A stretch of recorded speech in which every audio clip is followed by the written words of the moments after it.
कमियां किसके जीवन में नहीं हैं। हम सबके जीवन में बहुत सारी कमियां भरी पड़ी रहती हैं, पर अगर हम बार बार सोचकर यही समय को व्यर्थ गंवाएंगे कि ये कमी है, ये कमी है, ये मुझसे नहीं होगा, तो कैसे काम होगा।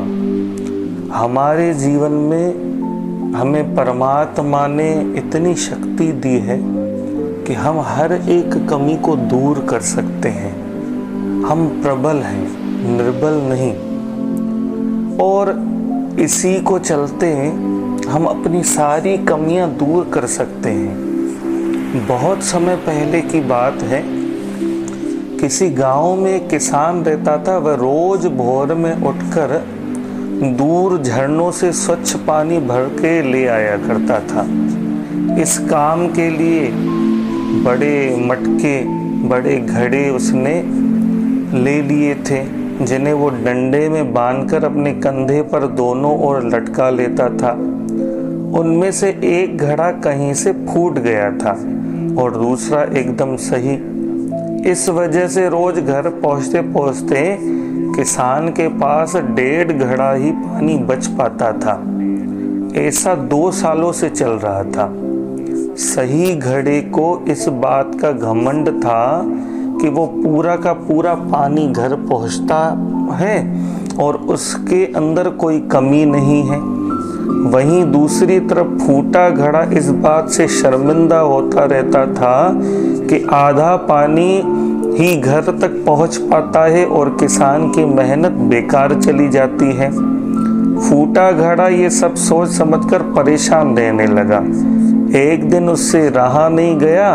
उसने किसान से कहा, मैं खुद पर शर्मिंदा हूँ और आपसे क्षमा मांगना चाहता हूँ। क्यों? किसान ने पूछा, तुम किस बात से शर्मिंदा हो? शायद आप नहीं जानते कि मैं एक जगह से फूटा हुआ हूँ और पिछले 2 सालों से मुझे जितना पानी घर पहुँचाना चाहिए था, बस उसका आधा पानी ही पहुँच पाया है। मेरे अंदर ये बहुत बड़ी कमी है और इस वजह से आपकी मेहनत भी बर्बाद होती रहती है।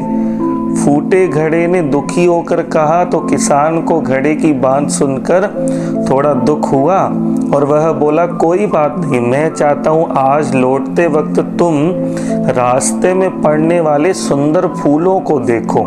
घड़े ने वैसा ही किया। वह रास्ते भर सुंदर फूलों को देखता आया। ऐसा कहने से उसकी उदासी कुछ दूर हुई, पर घर पहुँचते पहुँचते फिर अंदर से आधा पानी गिर चुका था तो वह मायूस हो गया और किसान से क्षमा मांगने लगा। अरे, किसान बोला, शायद तुमने ध्यान नहीं दिया, पूरे रास्ते में जितने भी फूल थे वो बस तुम्हारी तरफ ही थे। सही घड़ा जो था उसकी तरफ एक भी फूल नहीं था। क्यों? बस तुम्हारी तरफ ही वो फूल क्यों थे? क्योंकि इसीलिए कि हमेशा से तुम्हारे अंदर की कमी को जानता था कि तुम्हारे अंदर से पानी फूटता रहता है और मैंने उसका लाभ उठाया। मैंने तुम्हारे तरफ वाले रास्ते पर रंग बिरंगे फूलों के बीज बो दिए थे।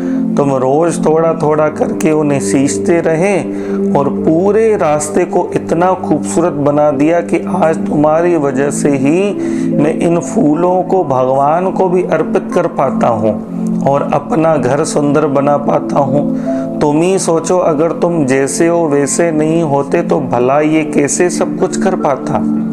हम भी याद रखें कि हम सबके अंदर भी कोई न कोई कमी रहती है। जैसे वो घड़े के अंदर वो कमी थी, पर कभी कभी यही कमियां हमें अनोखा बना देती है। उस किसान की तरह हमें भी हर किसी को वो जैसा है वैसे ही स्वीकारना होगा और उसकी अच्छाई की तरफ ध्यान देना चाहिए। और जब हम ऐसा करेंगे तब फूटा घड़ा भी अच्छे घड़े से मूल्यवान हो जाएगा। फूल ही फूल निखर पड़ेंगे।